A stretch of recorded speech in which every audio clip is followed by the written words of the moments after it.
Today is all about recruiting. We are going to go deep on Dax Hill and a couple prospects out of Mater Dei that you're gonna want to know about, and all that's coming up after the bumper. What do you mean you don't subscribe to my son's YouTube channel? Mama, no! Just snap the damn ball, RJ. What's up, kinfolk? It's RJ Young. I am not on a step mill. Consider hitting the like and subscribe button because I upload a video every single day. It's always OU related, college football related, sports related. We have a good time. So we're gonna get to Dax Hill, but first, I want to tell you, I talked to some folks at Mater Dei, and man, some news. So first, you all know about 2020 four-star cornerback Darion Green-Warren. Darion is out of Mater Dei. He's a Monarch. He's also one of the most instinctual cornerbacks in this 2020 class. My man stays in the film room so that he can just stay jumping routes. And I'm here to tell you that he's staying with Oklahoma. He's committed. Don't worry about Darion Green-Warren. He's been raised a Sooner. He's loved the game. Came up playing soccer. Decided that he wanted to play football. Told his dad, Martin, hey, Dad, I would really like an opportunity to play football. When they moved out to California, and all of a sudden, he's not just playing football. He's playing football at Mater Dei. And for those of you that don't know much about Mater Dei and the Monarchs, know this. Matt Leinart went to Mater Dei. Matt Barkley went to Mater Dei. Colt Brennan went to Mater Dei. There are 28 kids on the Mater Dei roster right now with offers to play Division I football. They are great. They are awesome at the game of football. September 21, they play IMG Academy in Bradenton, Florida.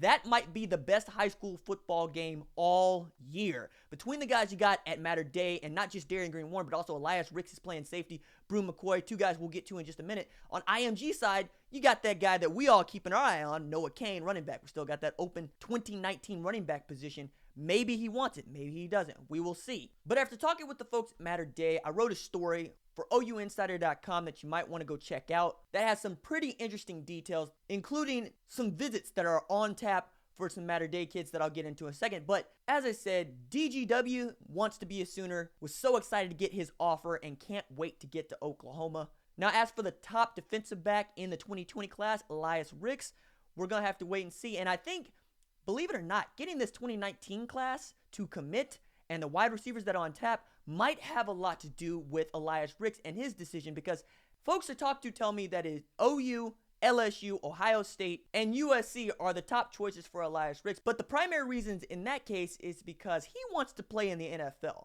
And playing in the NFL doesn't just mean going to a great program. It doesn't just mean going to a place where they win national championships, although we are all here to win national championships.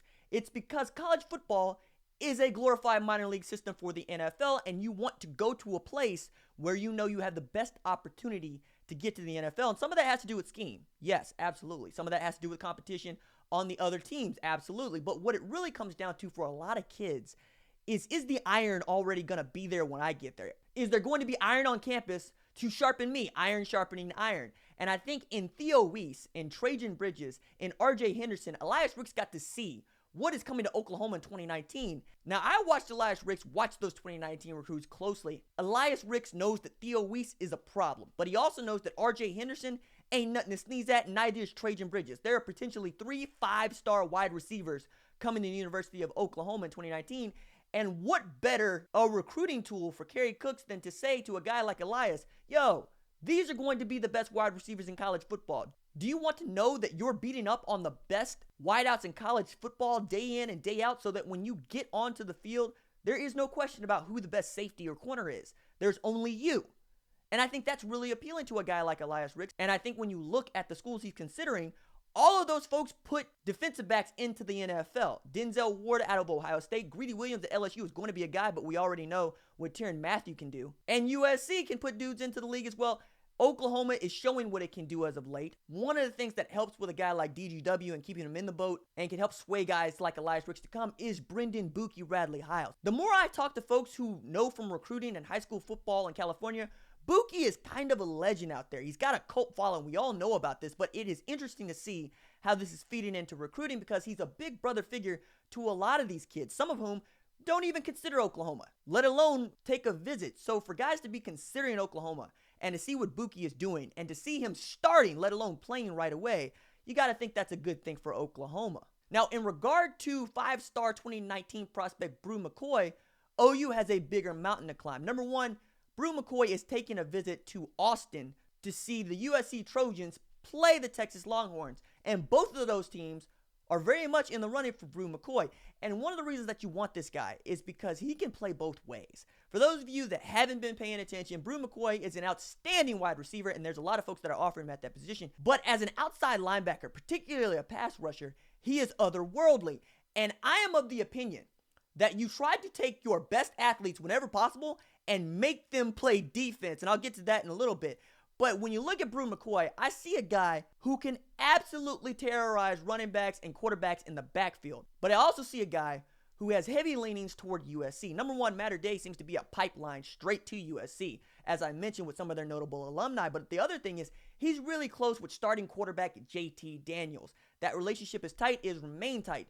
And I think that's one of the reasons why Texas was able to get him out there for the Texas-USC game. So Tom Herman really needs to beat up on JT Daniels to show Brew McCoy what Texas football is made of. And while OU is still in the running for Brew McCoy, it's hard to see anybody topping that relationship with USC and JT Daniels in particular, especially if Clay Helton is going to let him play wide receiver and or outside linebacker on third down to pass rush. That's a sweet deal for any kid, let alone a guy as talented and athletic as Brew McCoy.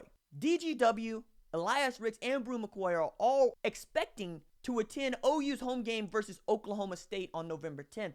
That would be an enormous weekend with those three guys alone showing up to visit. And you gotta believe that that's a good thing just with those three guys. But if you could add Brew McCoy to the 2019 class that is already one of the best that OU has ever had in its history, you gotta think that this is the best recruiting class that Oklahoma's ever had on paper heading into National Signing Day. But I think the bigger story there is DGW and Elias Rix. They're very good friends. They're best friends. They carpool to school together. And if you could add one of the top cornerbacks in the country, and you have in DGW, and add the top safety in the country in Elias Rix to the 2020 recruiting class, you're continuing to do what Oklahoma has done over the last year, which is just notch up the recruiting to a fiery pace, man. The Lincoln Riley recruiting machine is real, fam. And just the fact that you could get these three guys to take visits late in the year to a game, knowing that their high school football teams are powerhouses, knowing that their high school football program continues to put kids in USC's back pocket, just goes to show you what kind of an impact Lincoln Riley, Annie Hansen, Cale Gundy, Drew Hill, Chip Viney, all the folks that make that recruiting operation go at Oklahoma is reaching that Alabama next level of we get who we want when we want. And that is an amazing thing to behold if you're following recruiting the way I am and the way that I'm sure that the folks who are watching this video are. So to round all of this out, I would tell you the thing to watch when you're looking at upper echelon 5-star recruits is, can you sell that kid the whole package? Can you sell him a family atmosphere? Can you sell him on knowing that if he shows up, he'll have an opportunity to start and play right away as a freshman? And can you put that kid in the NFL? I think those are the three questions that you have to be able to answer yes, yes, and yes to if you want to land guys like Elias Rix and Brew McCoy. And OU is answering that question in regard to guys like Theo Weiss, RJ Henderson, Trajan Bridges, Spencer Rattler, and others. And I think that has to be the story. That has to be the next evolution of OU recruiting for it to get where fans want it to be, which is where year in, year out, this is the stop for 5-star recruits on both sides of the ball. Now moving on to the best 5-star recruit in the state of Oklahoma, Dax Hill.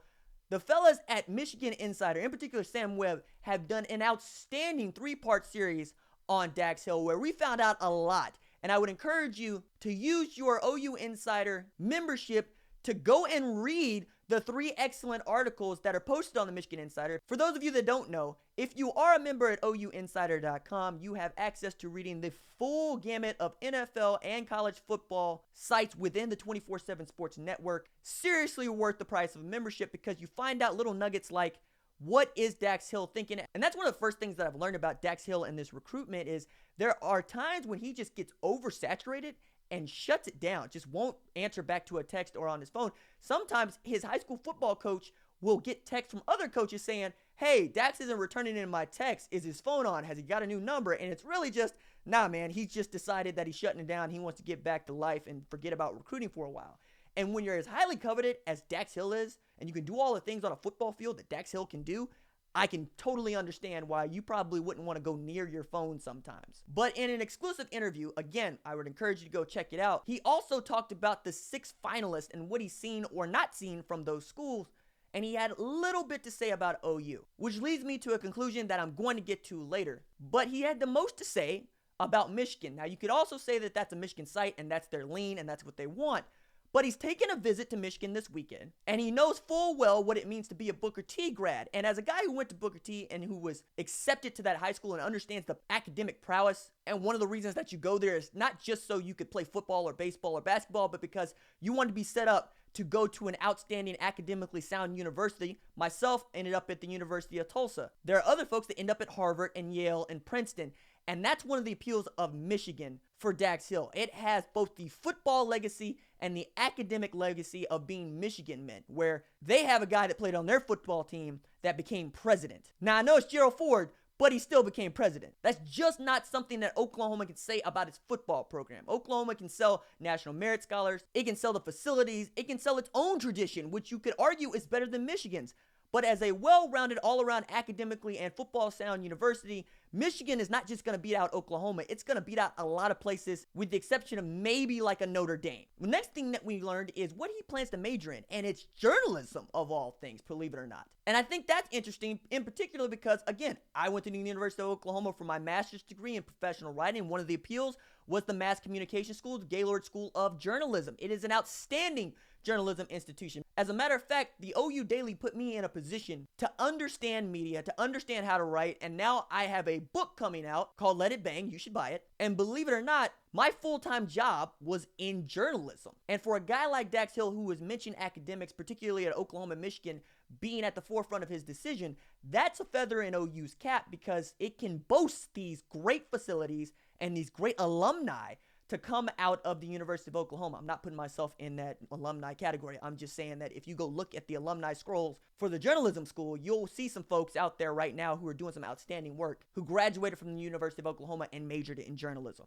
The third thing I took away from Dax Hill's 3-part series with the Michigan Insider is that he knows a ton about Oklahoma State. Now, you would expect that because his brother Justice is the star tailback at Oklahoma State, but he knows what the living situations are like. He's very close with the coaches. He's very familiar with the campus, and I think he feels the most comfortable with what he knows about Oklahoma State as far as his 6 schools that he's considering. For those of you that need the refresher, Alabama, Michigan, Oklahoma, Clemson, Oklahoma State, and Ohio State are on his list of suitors that he's narrowing down. So I think that Oklahoma State has done a lot of work on the front end that a lot of folks haven't been able to do and are trying to do while he takes visits there. That said, that leads me to the next thing that I learned about Dax Hill, which is that Alabama did a really good job when they had an opportunity to impress him. And his mother was very impressed with what they said and how they said it. They covered every base, from the role of the student to the role of the parents to what the football team and the football program can do for Dax as a student and going forward. And you know what? I would expect nothing less from a program like the University of Alabama, whose job it is to convince people that it's a good idea to move to Tuscaloosa, Alabama. And for those of you who have never visited Tuscaloosa, Alabama, I can tell you what's there. You are. That's what's in Tuscaloosa. But Nick Saban and his crew continue to convince 5-star prospects that Alabama is the place for them. So it is no surprise to me that a place like Alabama could convince Dax and his family that he could be okay here and that he could do well here and that he could thrive here, as well as have a better opportunity to get to the NFL. The next thing that I learned about Dax Hill is the answer to a question that I generally pose to every recruit that I've ever talked to, which is, who is the guy in the NFL that you most see yourself playing like that has your game? And I think it's interesting because it reveals their character, it reveals how they see themselves in the mirror, it reveals what kind of scheme they like to play in, it reveals who they project when they're out there playing football at the high school level, let alone what they expect to be at the professional level. And Dax's answers showed research, it showed intuition, and it showed how much of himself he already knows. He picked Justin Evans at Tampa Bay. Now, this is interesting because Justin Evans is a 6-foot safety who on paper doesn't look like much, but not only is he rangy, not only can he go sideline to sideline, but he sticks his head in, he wraps people up, hog ties and puts them on the ground. But his interceptions are the thing that makes him most comparable to Dax for me, is because he comes up with picks that nobody should come up with.